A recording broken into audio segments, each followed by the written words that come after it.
जय जगन्नाथ पे तुम मो यूट्यूब चैनल लिपु क्लासेस को स्वागत। आज वीडियो पे देखिए कि मानव सभ्यता को रोमी मान अवदान कौन। तो जूलियस सीजर मृत्यु पर आम देखा आज मानव सभ्यता को रोमी मान अवदान कौन रही है। मानव सभ्यता जो रही मनुष्य सभ्यता मानव समाज तार रोमी मान अवदान कौन रही है। अन्य प्राचीन सभ्यता सदृश रोमी मैंने मानव सभ्यता को महत्वदान रुद्धिमत कर महत्वदान रही जो आम मानव समाज रुद्धिमत कर। रोम संस्कृति किंतु प्रभावित था ग्रीक संस्कृति द्वारा। रोम संस्कृतिटा काल ग्रीक संस्कृति द्वारा ही प्रभावित था। ग्रीस रे रोमियो उपनिवेश प्रतिष्ठित होता। ग्रीस रे कौन ना रोमियो उपनिवेशवाद सृष्टि होता। उपनिवेश माध्यम रोमियो मैंने ग्रीक मानकर भाषा शिक्षा कला और विज्ञान आदि संबंध में शिक्षा लाभ करते। उपनिवेश जो सृष्टि है रोमियो मैंने ग्रीक मानकर जो भाषा रही है शिक्षा कला और स्थापत्य को से शिक्षा करते जापारे। रोमी मानकर अनेक निजस्व सृष्टि थी यथा शासन आईन कला स्थापत्य साहित्य आदि से निज सृष्टि निजे सृष्टि करते जहाँकि गोटे अवदान था मानव सभ्यता को। प्राचीन रोम राजतंत्र प्रतिष्ठित था। प्राचीन रोम राजतंत्र चली ख्रीष्टपूर्व 509 रोम सर्वप्रथम प्रतिष्ठित होता साधारणतंत्र। तो सर्वप्रथम कौन प्रतिष्ठित होता ना साधारणतंत्र। राजकीय क्षमतार अधिकारी होते 2 जन कंसल। तो राजकीय क्षमतार अधिकारी किए थे 2 जन कंसल। कंसल मान हाथ में सर्वोच्च शासन और सामरिक क्षमता केन्द्रीभूत होता। तो से समय कौन रोम रे जो कंसल था हाथ में सर्वोच्च शासन और सामरिक क्षमता हाथ में केन्द्रीभूत होता। से सर्वोच्च विचारपति से विचारपति से शासक से रोमर सबकि। उभयों मध्य मतांतर घटले सिनेट समाधान करते से भर कौन वाद विवाद सृष्टि है गंडगोल कौन सृष्टि है से समाधान करते कि पे सिनेट जमी आम संसद रही सिनेट। सिनेट थी साधारणतंत्र प्रकृत शासक और अखंड क्षमतार अधिकारी। सिनेट हूँ साधारण मान कौन साधारणतंत्र जो प्रकृत अधिकारी थी प्रकृत शासक और अखंड क्षमतार अधिकारी थी सिनेट। सिनेट जहाँ कह समस्त मानवा बाध्य।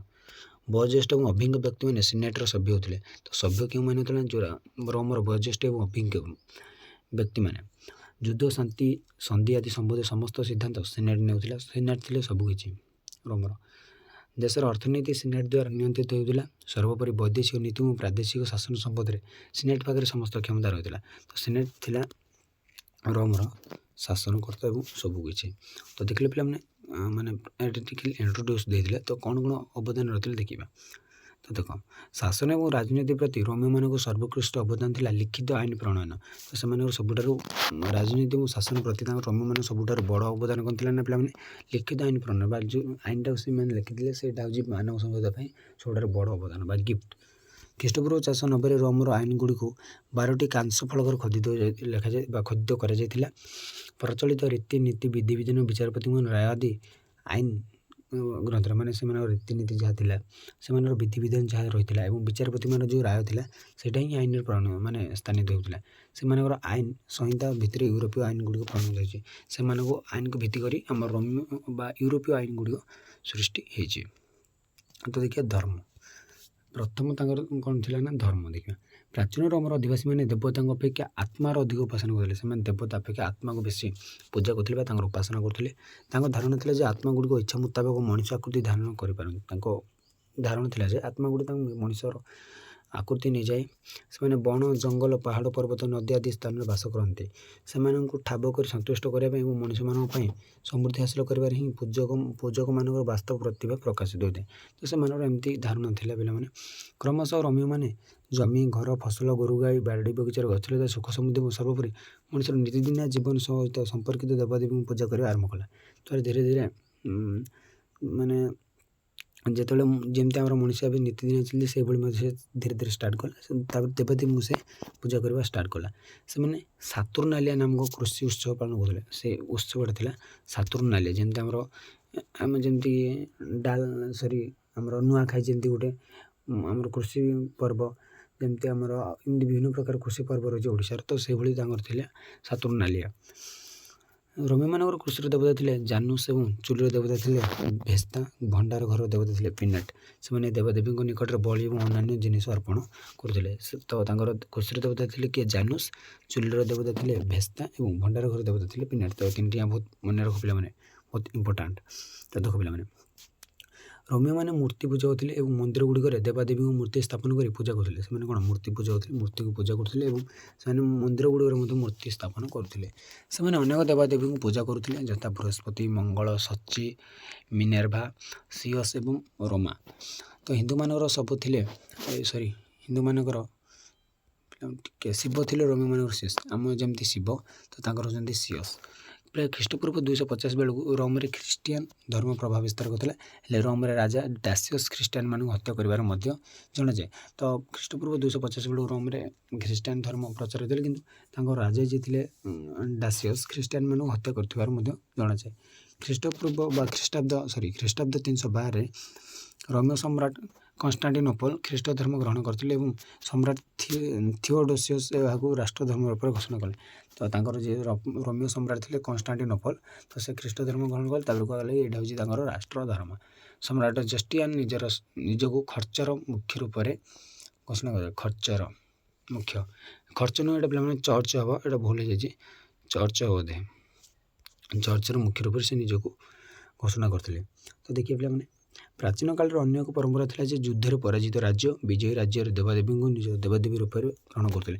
ମନେକର ଯଦି ଦୁଇଟା ରାଜ୍ୟ ଭିତରେ ଯୁଦ୍ଧ ଲାଗୁଥିଲେ, ତ ଦୁଇଟା ରାଜ୍ୟ ଭିତରେ ଯୁଦ୍ଧ ଯଦି ଲାଗିଲେ, ମାନେ ଯଦି ଏଇଟା ମନେକର ରୋମ୍, ଏଇଟା ମନେକର ଜାପାନ ମନେକର, ତ ବା ନହେଲେ ଗ୍ରୀକ୍ ହଉ, ତ ଯଦି ଗ୍ରୀକ୍ ହାରିଗଲା, ତ ରୋମର ଯାହା ଦେବାଦେବୀ ଥିଲେ ସେମାନେ ମଧ୍ୟ ଗ୍ରୀକ୍ର ଅଧିବାସୀମାନେ ମାନିବାକୁ ବାଧ୍ୟ। ତ ଏଇଭଳି ଭାବରେ ଥିଲା। ଏଥିରୁ ଜଣାଯାଏ ଯେ ତଦାନୀନ୍ତନ ରାଜାମାନେ ଧର୍ମ ସହିଷ୍ଣୁ ଥିଲେ, ତଥା ଧର୍ମ ସହିଷ୍ଣୁତା ଯୋଗୁଁ ରୋମୀମାନେ ତାଙ୍କର ବିଶାଳ ସାମ୍ରାଜ୍ୟକୁ ଅକ୍ଷୁଣ୍ଣ ରଖିପାରିଥିଲେ। ମାନେ ଧର୍ମକୁ ସେମାନେ ମାନୁଥିଲେ ଏବଂ ଧର୍ମକୁ ସହୁଥିଲେ। ମିଶର ଜୟ ଲାଭ କଲା ପରେ ରୋମୀମାନେ ମିଶରୀୟ ଦେବତା ଇସସ୍କୁ ନିଜ ଦେବତା ରୂପରେ ଗ୍ରହଣ କରିଥିଲେ। ଯେତେବେଳେ ମିଶର ଜୟ କଲେ, ତ ସେତେବେଳେ ମିଶର ଦେବତା ଇସସ୍କୁ ମଧ୍ୟ ନିଜର ଦେବତା ରୂପରେ ଗ୍ରହଣ କରୁଥିଲେ। ଖ୍ରୀଷ୍ଟପୂର୍ବ 3ୟ ଶତାବ୍ଦୀ ବେଳକୁ ରୋମରେ ଖ୍ରୀଷ୍ଟ ଧର୍ମ ପ୍ରବେଶ କରିଥିଲା। ତାପରେ ଖ୍ରୀଷ୍ଟାନ ଧର୍ମ ପ୍ରଚାର ପାଇଁ ରୋମୀମାନେ ବ୍ରତୀ ହୋଇଥିଲେ। ତାପରେ ଖ୍ରୀଷ୍ଟାନ ଧର୍ମ ମଧ୍ୟ ସେଠାରେ ଆରମ୍ଭ ହୋଇଯାଇଥିଲା। ତ ତାପରେ ପିଲାମାନେ ଦେଖିବା ଦର୍ଶନ। ରୋମୀୟ ଦର୍ଶନ ସମୃଦ୍ଧ କରିବା ମହାନ ଦାର୍ଶନିକ ହେଲେ ସିସେରା, ସେନେକା, କେଟୋ ଏବଂ ଲୁକ୍ରେଟିୟସ୍, ସିସେରୋ, ସେନେକା ଏବଂ କେଟୋ। ସିସେରୋଙ୍କ ସମକାଳ ଖ୍ରୀଷ୍ଟପୂର୍ବ 106-43ରେ ଲାଟିନ୍ ଭାଷାରେ ଲିଖନ ଓ କଥୋପକଥନର ପ୍ରମୁଖ ମାଧ୍ୟମ ଥିଲା। ସେତେବେଳେ ଲାଟିନ୍ ଭାଷା ତାଙ୍କର କଥୋପକଥନ ଏବଂ ଲେଖନର ସେ ପ୍ରମୁଖ ମାଧ୍ୟମ ଥିଲା। ସେ ଲାଟିନ୍ ଭାଷାର ଏକ ଦାର୍ଶନିକ ଜ୍ଞାନକୋଷ ରଚନା କରିଥିଲେ, ଯାହାକି ଏକ ଥିଲା ମହାନ ଗ୍ରନ୍ଥ। ସେଟା ବହୁତ ବଡ଼ ମହାନ ଗ୍ରନ୍ଥ ଲେଖିଥିଲେ କିଏ? ଆମର ସିସେରୋ। ସେନେକାଙ୍କ ଲେଖାଗୁଡ଼ିକ ନୈତିକତା ଉପରେ ଆଧାରିତ ଥିଲା, ଯାହାକି ରୋମୀମାନଙ୍କୁ ବହୁଳ ଭାବରେ ପ୍ରଭାବିତ କରିଥିଲା। ସେନେକା ଯେଉଁ ଥିଲେ କି ତାଙ୍କର ସବୁ ନୈତିକତା ଲେଖାଗୁଡ଼ିକ ଥିଲା ଆଧାରିତ ଥିଲା, ସେମାନେ ରୋମୀମାନଙ୍କୁ ସେଇଟା ବହୁତ ପ୍ରଭାବିତ କରିଥିଲା। ଦାର୍ଶନିକ ଲୁକ୍ରେଟିୟସ୍ଙ୍କ ଯୁଗାନ୍ତକାରୀ କୃତି ଥିଲା ଦେରେ ରୋମ୍ ନାଟୁରା ଥିଲା। କାହାର? ଆମର ଲୁକ୍ରେଟିୟସ୍ଙ୍କର ଯୁଗାନ୍ତକାରୀ କୃତି। ଏହି ପୁସ୍ତକରେ ସେ ଲୋକମାନଙ୍କ ମନରୁ ଅନ୍ଧବିଶ୍ୱାସ ଓ ଭୟ ଦୂର କରି ପ୍ରକୃତ ଜ୍ଞାନର ପ୍ରକାଶ କରିବା ପାଇଁ ଚେଷ୍ଟା କରିଛନ୍ତି। ସେ ଯେଉଁ ପୁସ୍ତକ ଲେଖିଥିଲେ ଦେରେ ରୋମ୍ ନାଟୁରା, ତ ସେ ପୁସ୍ତକରେ ସେ କ'ଣ ମନରୁ ଯେମିତି ଅନ୍ଧବିଶ୍ୱାସ ଏବଂ ଭୟ ଦୂର କରି ସେ ଜ୍ଞାନର ପ୍ରକାଶ ପାଇଁ ଚେଷ୍ଟା କରିଛନ୍ତି। କେଟୋ ତାଙ୍କ ଲେଖା ମାଧ୍ୟମରେ କାର୍ଯ୍ୟ ଓ କାରଣ ବିଶ୍ୱ ବ୍ରହ୍ମାଣ୍ଡର ସୃଷ୍ଟି ଓ ଗତି ସମ୍ବନ୍ଧରେ ଆଲୋଚନା କରିଛନ୍ତି। ବିଶେଷ ରୂପରେ ଦାର୍ଶନିକମାନେ ରୋମୀୟମାନଙ୍କୁ ନୈତିକତାର ଶିକ୍ଷା ଦେଇଥିଲେ। ଫଳସ୍ୱରୂପ ପ୍ରାଚୀନ ରୋମର ମଣିଷର ନୈତିକତା ଉଚ୍ଚ କୋଟିର ଥିଲା। ତ ଯେଉଁ ଦାର୍ଶନିକମାନେ ଥିଲେ ସେମାନେ ରୋମୀୟମାନଙ୍କୁ କ'ଣ ନୈତିକତାର ଶିକ୍ଷା ଦେଇଥିଲେ, ଯାହାଫଳରେ କି ପ୍ରାଚୀନ ରୋମରେ ନୈତିକତା ଉଚ୍ଚ କୋଟିର ଥିଲା। ତ ଦେଖ ପିଲାମାନେ, ରୋମର ସାହିତ୍ୟ କ'ଣ ଥିଲା ପିଲାମାନେ ଦେଖ। ତ ରୋମୀୟ ସାହିତ୍ୟ କୃତିଗୁଡ଼ିକ ଅନେକାଂଶରେ ଗ୍ରୀକ୍ ସାହିତ୍ୟ ଦ୍ୱାରା ପ୍ରଭାବିତ। ମାନେ ରୋମୀୟ ସାହିତ୍ୟଟା ଗ୍ରୀକ୍ ସାହିତ୍ୟ ଉପରେ ପ୍ରଭାବିତ ବା ଗ୍ରୀକ୍ ସାହିତ୍ୟରେ ସେଇଟା ପ୍ରଭାବିତ ହୋଇଛି ରୋମୀୟ ସାହିତ୍ୟଟା। ସାହିତ୍ୟ କ୍ଷେତ୍ରରେ ରୋମୀମାନଙ୍କର ଅବଦାନ ଯଥା ସାରଗର୍ଭକ କବିତା, ଇତିହାସ, ନାଟକ, ବ୍ୟଙ୍ଗ ତଥା ଅତି ପ୍ରଶଂସନୀୟ ଅଟେ। ସାହିତ୍ୟ କ୍ଷେତ୍ରରେ ମଧ୍ୟ ରୋମୀମାନଙ୍କର ଅବଦାନ ରହିଛି, ଯେଉଁଟା ସାରଗର୍ଭକ କବିତା, ଇତିହାସ, ନାଟକ, ବ୍ୟଙ୍ଗ ଏଗୁଡ଼ିକ ସବୁ ତାଙ୍କର ପ୍ରଶଂସନୀୟ ଅଟେ। ଲିଭିଓ ଟାସିଟସ୍ ଥିଲେ ପ୍ରସିଦ୍ଧ ଐତିହାସିକ। ଏମାନେ ଥିଲେ ବହୁତ ଫେମସ୍ ଐତିହାସିକ। ଲିଭିଓ ରୋମର ପ୍ରଥମ ଇତିହାସ ପୁସ୍ତକ from the founding of the ସିଟିର ରଚନା କରିଥିଲେ। କ'ଣ ଲେଖିଥିଲେ ନା from the founding of the ସିଟିର ରଚନା କରିଥିଲେ କିଏ? ଲିଭି। ବହୁତ ଇମ୍ପୋର୍ଟାଣ୍ଟ ପିଲାମାନେ, ଏଇଟା କିଏ ରଚନା କରିଥିଲେ? From the founding of the ସିଟିର। ଏ ଗ୍ରନ୍ଥରେ ଐତିହାସିକ ତଥ୍ୟ ଓ ନୈତିକତାର ସୁନ୍ଦର ସମନ୍ୱୟ ଘଟିଛି। ଇତିହାସ ମାଧ୍ୟମରେ ଲିଭି ରୋମୀମାନଙ୍କର ଦେଶପ୍ରେମ ଜାଗ୍ରତ କରିଥିଲେ। ଇତିହାସ ଲେଖିକି ରୋମୀମାନଙ୍କର କ'ଣ ଦେଶଭକ୍ତି ସୃଷ୍ଟି କରିଥିଲେ, ବା କେମିତି ନିଜ ମନକୁ ଦେଶଭକ୍ତି ପାଇଁ ଭାବ ସୃଷ୍ଟି ହେବ, ତ ସେଥିପାଇଁ ସେ ରଚନା କରିଥିଲେ। ଟାସିଟସ୍ଙ୍କ ଐତିହାସିକ ଗ୍ରନ୍ଥ ଥିଲା ଜର୍ମାନିଆ। ରୋମିଓ ସାମ୍ରାଜ୍ୟର ପତନ ସଂଘଟିତ କରିଥିବା ଅପକର୍ମଗୁଡ଼ିକ ସମ୍ବନ୍ଧରେ ସେହି ପୁସ୍ତକ ଏକ ବିଶଦ ବିବରଣୀ ପ୍ରଦାନ କରେ। ତ କ'ଣ ପାଇଁ ରୋମିଓ ସାମ୍ରାଜ୍ୟ କ'ଣ ପତନ ଘଟିଥିଲା, ତ ସେ ବିଷୟରେ ସେ ରଚନା କରିଥିଲେ। ଖ୍ରୀଷ୍ଟପୂର୍ବ 100ରୁ ଅଗଷ୍ଟସଙ୍କ ପତନ ପର୍ଯ୍ୟନ୍ତ ସମୟକୁ ଲାଟିନ୍ ସାହିତ୍ୟର ସୁବର୍ଣ୍ଣ ଯୁଗ ବୋଲି କୁହାଯାଏ।